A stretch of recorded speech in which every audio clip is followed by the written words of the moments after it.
नमस्कार दोस्तों, मेरा नाम चंदन कुमार। मैं आपका स्वागत करता हूं आपके अपने चैनल क्रैक एनसीईआरटी पर। दोस्तों, आज का जो हमारा सेशन होगा वो राइट टू फ्रीडम होगा। और मैं स्टार्ट करने से पहले मैं आपसे ये पूछना चाहता हूं, क्या आपको पता है कि वो कौन सा आर्टिकल है जो राष्ट्रपति को यह शक्ति देता है कि इमरजेंसी के टाइम में स्वतंत्रता के अधिकार को वो सस्पेंड कर सके? ठीक है, पहला क्वेश्चन। और दूसरा क्वेश्चन मैं आपसे ये पूछना चाहता हूँ कि वो कौन सा ऐसा आर्टिकल है, कौन सा अनुच्छेद है जो संसद को रोकने का काम करता है? किस बात को रोकने का? कि वो ऐसा कोई कानून ना बना दे जो स्वतंत्रता के अधिकार को बाधित करता हो। तो चलिए स्टार्ट करते हैं। हमारा जो ये टॉपिक है पूरा एग्जाम बेस्ड होगा और बहुत सारे आपको मैं ऐसे इन्फॉर्मेशन दूंगा जो आपको पता ना हो। तो चलिए एकदम कहानी की तरह स्टार्ट करते हैं। तो मैं आपको बता दूं कि किसी भी देश में और अगर किसी नागरिक को अगर वहाँ पर मूल अधिकार नहीं मिलता, फंडामेंटल राइट नहीं मिलता,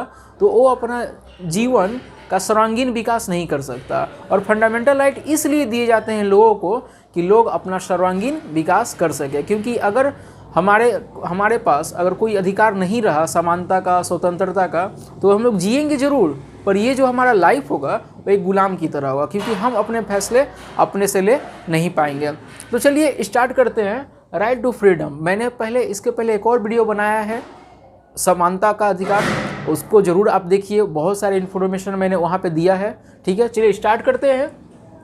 तो स्वतंत्रता का अधिकार, तो पहले आप ये जान लीजिए 19 to 22 इसमें कितने आर्टिकल है? 4 आर्टिकल है, 19, 20, 21, 22। और आपको बता दूं कि ये जो 19 वाला है इसमें 6 आर्टिकल है, 1, 2, 3, 4। और उसमें आपको डायरेक्ट पूछ लिया जाएगा कि चलिए बताइए कि आप इंडिया के कोई भी कोने में जाकर बस सकते हैं, रह सकते हैं, तो कौन सा आर्टिकल है? ठीक है, तो मीडिया का जो स्वतंत्रता मिला हुआ है कुछ भी बोलने के लिए, ठीक है, राइट टू फ्रीडम है कुछ भी बोलने के लिए, छापने के लिए, तो कौन सा आर्टिकल है वो सभी बात करेंगे एक एक करके। तो चलिए स्टार्ट करते हैं। तो देखिए, आपातकालीन स्थिति में ही अनुच्छेद 358 एवं 359 के अंतर्गत ही मूल अधिकार का निलंबन किया जा सकता है। एकदम पॉइंट करिए इस बात को। मैंने क्या बोला कि कौन से 2 आर्टिकल है जो राष्ट्रपति को शक्ति देते हैं मूल अधिकार का निलंबन करने के लिए? तो वो आर्टिकल है 358 और 359। यही 2 आर्टिकल है, याद रखिएगा। इमरजेंसी के टाइम में राष्ट्रपति इसी आर्टिकल का वो क्या करते हैं, यूज करते हैं। और याद रखिएगा, मूल अधिकार को सस्पेंड किया जाता है कुछ टाइम के लिए, उसको टेम्पोररी बेसिस पे लोगों से छीना जाता है, पर परमानेंट नहीं। याद रखिएगा, संसद ऐसा कोई भी कानून नहीं बना सकता जो मूल अधिकार को खत्म कर दे या कम कर दे। याद रखिएगा दोस्तों, याद रखिएगा, संविधान का अनुच्छेद 13 ही है जो क्या करता है, सरकार को रोकता है कि कोई ऐसा कानून ना बना दे जो लोगों को प्रभावित करता हो, मूल अधिकार को कम करता हो। ठीक है, याद रखिएगा, अगर ये आर्टिकल ना रहता तो ना जाने कितने गवर्नमेंट जो बन रहे हैं हमारे मूल अधिकार को कम कर दिए होते हैं। तो ये आर्टिकल है जो हमें क्या करता है, सुरक्षा देता है। याद रखिएगा। और तीसरा जो हमारा पॉइंट है वो क्या है कि आपको पता होगा मूल अधिकार का संरक्षण किसे बोलते हैं? सुप्रीम कोर्ट और हाई कोर्ट को। ठीक है दोस्तों, क्योंकि मूल अधिकार जब भी हमसे छीनने का प्रयास किया जाएगा सरकार द्वारा, तो हम किसके शरण में जा सकते हैं? सुप्रीम कोर्ट और हाई कोर्ट। क्योंकि सुप्रीम कोर्ट हमें गारंटी देता है कि वह मूल अधिकार को हमसे छीनने नहीं देगा। याद रखिएगा। तो कौन सा आर्टिकल है जिस आर्टिकल के सहारे, जिस अनुच्छेद के सहारे हम डायरेक्ट सुप्रीम कोर्ट में जा सकते हैं और ये अपील कर सकते हैं कि हमारा मूल अधिकार को हमसे छीना जा रहा है? तो याद रखिएगा, जो सुप्रीम कोर्ट में 32 आर्टिकल है, जो 32 आर्टिकल है, उसके तहत हम जाकर सुप्रीम कोर्ट में अपील कर सकते हैं कि हमारा मूल अधिकार का हनन हो रहा है, हमारे मूल अधिकार को कम किया जा रहा है। तो वहाँ पर वो एक्शन लेगा, या तो सरकार के खिलाफ भी हो सकता है या कोई संस्था के खिलाफ हो सकता है जो हमारे मूल अधिकार को ख़त्म करना चाहे या कम करे। और याद रखिएगा, हमारे संविधान ने सुप्रीम कोर्ट के अलावा हाई कोर्ट को भी ये पावर दे के रखा है, क्या कि वह मूल अधिकारों को बचा कर रखे। तो कौन सा आर्टिकल है हाई कोर्ट का? 226 आर्टिकल है जो हाई कोर्ट को यह शक्ति देता है कि लोगों को मूल अधिकार को क्या करे, बचा कर रखे। ठीक है, सरकार से भी, कोई संस्था से भी। ठीक है दोस्तों, तो याद रखिएगा ये बात। अब हम लोग आते हैं जैसा मैंने बताया था कि जो स्वतंत्रता का अधिकार है वो 19 से स्टार्ट होता है और 22 पे ख़त्म होता है। तो 19 वाला जो है उसमें 6 आर्टिकल होते हैं और वही पूछे जाते हैं, जिसमें 1 2 3 4 5 6 है। तो देखिए अनुच्छेद 19 के अंतर्गत अभिव्यक्ति की स्वतंत्रता के अधिकार सहित कुल 6 प्रकार की स्वतंत्रता प्रदान की गई है। याद रखिएगा 6 प्रकार की स्वतंत्रता दी है, किस में? अनुच्छेद 19 में। तो पहला कौन सा है? पहला ये है समाचार पत्रों की स्वतंत्रता, freedom of speech and expression.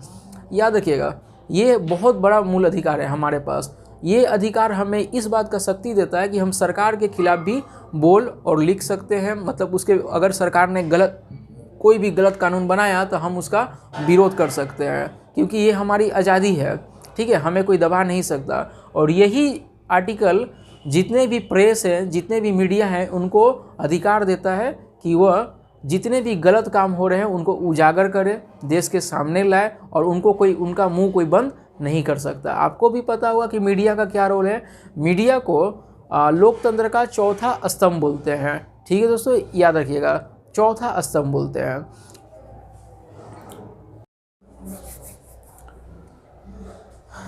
दोस्तों जैसा कि मैंने पहले आपको बताया था कि 19 जो आर्टिकल हमारा 19 है स्वतंत्रता का अधिकार, उसके 6 भाग हैं। तो पहला भाग तो हमने देख लिया। दूसरा ये है शांतिपूर्वक एवं निरायुध सम्मेलन की स्वतंत्रता, मतलब बिना हथियार के कहीं भी इकट्ठा होने का स्वतंत्रता जो मिला हुआ है वो कौन सा मिला हुआ है? 19 का ख में। याद रखिएगा 19 का जो भाग का 1 है उसी का ख में दिया गया है कि कोई भी सिटीजन, भारत का कोई भी नागरिक हो, बिना हथियार का कहीं भी इकट्ठा हो सकता है, कहीं भी धरना दे सकता है। ये उसका मौलिक अधिकार है जो कि उसे कोई भी छीन नहीं सकता।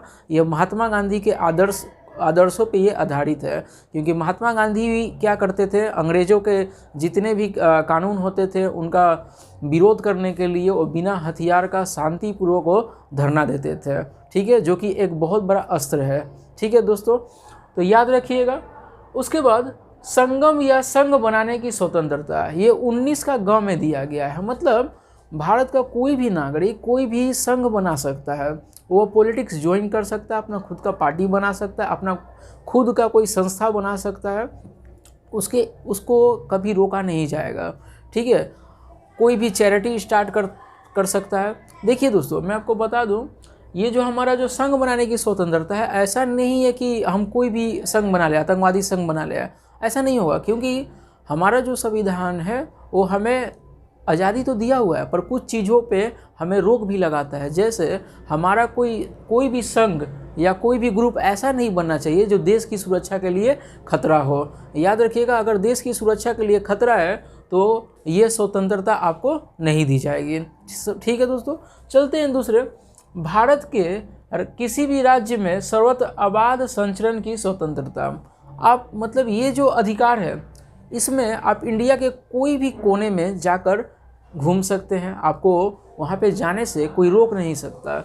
जैसे अंग्रेज़ों के ज़माने में था, महात्मा गांधी जैसे चंपारण में आए तो वहाँ का कमिश्नर उन्हें नोटिस दे दिया कि आप चंपारण में नहीं आ सकते हैं। ठीक है दोस्तों, तो याद रखिएगा अभी ऐसा कोई कानून नहीं है जो हमें कहीं जाने से रोके। हमारा यह मौलिक अधिकार है कि भारत इतना बड़ा जो विशाल देश है, जो संघ है, हम उसके किसी भी हिस्से में जा सकते हैं और हमें कोई रोकेगा तो इसका मतलब ये हुआ कि उसने हमारे फंडामेंटल राइट को चैलेंज किया है और हम सुप्रीम कोर्ट जा सकते हैं। ठीक है, याद रखिएगा।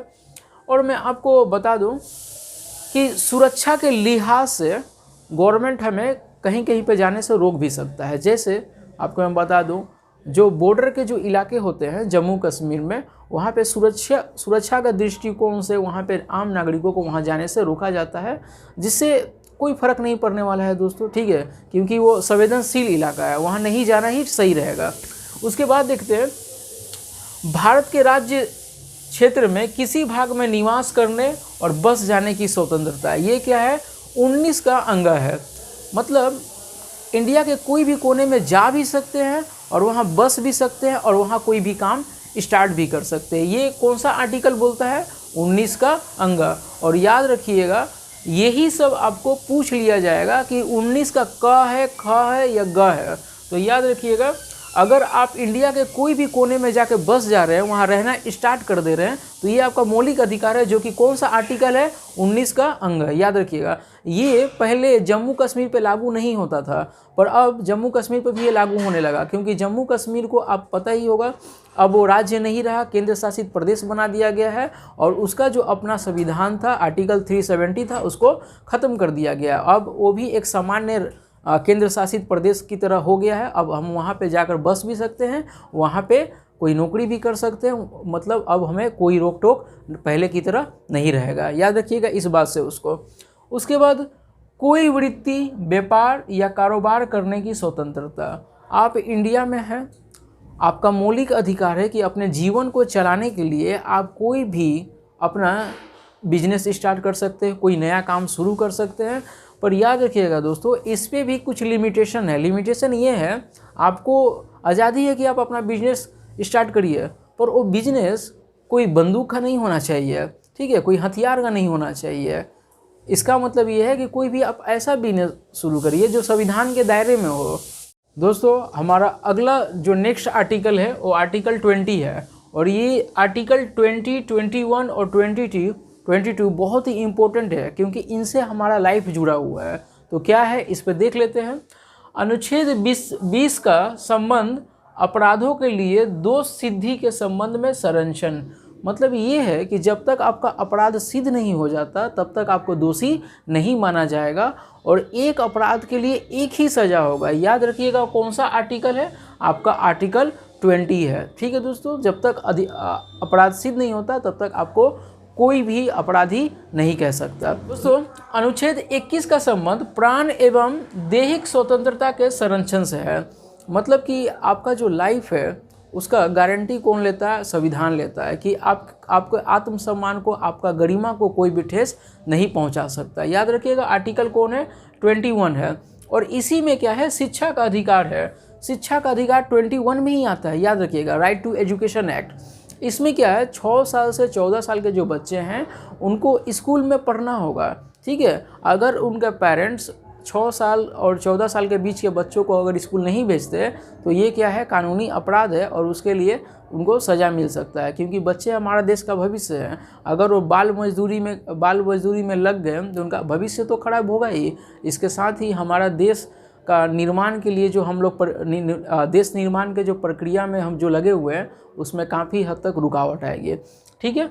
और याद रखिएगा, इसके बाद सबसे इम्पोर्टेंट पॉइंट क्या है इसमें, अनुच्छेद 22 में गिरफ्तारी और निरोध कुछ दशाओं में संरक्षण का प्रावधान किया गया। जैसे आपको मैं बताता हूँ कि अगर किसी को पुलिस अरेस्ट कर रहा है, तो पहले उसको वारंट दिखाना होगा, ठीक है दोस्तों, कि उसने क्या जुर्म किया है, और अगर उसने उसको ले गया तो 24 घंटा में अंदर उसको जज के सामने, मजिस्ट्रेट के सामने पेश करना होगा, क्योंकि ये उसका फंडामेंटल राइट है, ठीक है दोस्तों। उसको मजिस्ट्रेट के सामने ले जाने के पहले उसका मेडिकल एग्जामिन भी करना बहुत आवश्यक है, और उस व्यक्ति के पास ये अधिकार रहेगा कि वो मनपसंद अपने वकील के साथ परामर्श कर सके, अपना वकील को अपॉइंट कर सके अपने बचाव के लिए। तो ये कौन सा आर्टिकल है, 22। याद रखिएगा, ये क्यों दिया गया है हमारे भारतीय संविधान में। आपको पता होगा कि हमारे भारत में रोलेक्ट एक्ट लगाया गया था। रोलेक्ट एक्ट मतलब क्या था, किसी को भी शक के आधार पर जेल में डाल दो, और उसको कोई वकील भी हायर नहीं करने दिया जाता था, और उसका जुर्म क्या है ये भी उसको कभी नहीं बताया जाता था। तो उसको बिना कोई जुर्म का उसके सलाखों में उसका जीवन बीत रहा था। तो ऐसा फिर ना हो, इसलिए इंडियन कॉन्स्टिट्यूशन ने आर्टिकल 22 दिया है, ठीक है दोस्तों। तो इसको याद रखिएगा इसके साथ। तो हमारा सेशन यही ख़त्म होता है, ठीक है दोस्तों। अगर आपने कुछ सीखा मेरे इस वीडियो से, तो वीडियो को लाइक करना ना भूलें, और सब्सक्राइब जरूर करें, क्योंकि मेरा और बहुत सारा वीडियो आने वाला है। तो सब्सक्राइब करने से आपको उसका सारा नोटिफिकेशन मिलेगा, ठीक है दोस्तों। और मेरा मकसद है कि आप जब भी एग्ज़ाम में जाएं तो आपसे कोई क्वेश्चन मिस ना हो जाए। चलिए, धन्यवाद।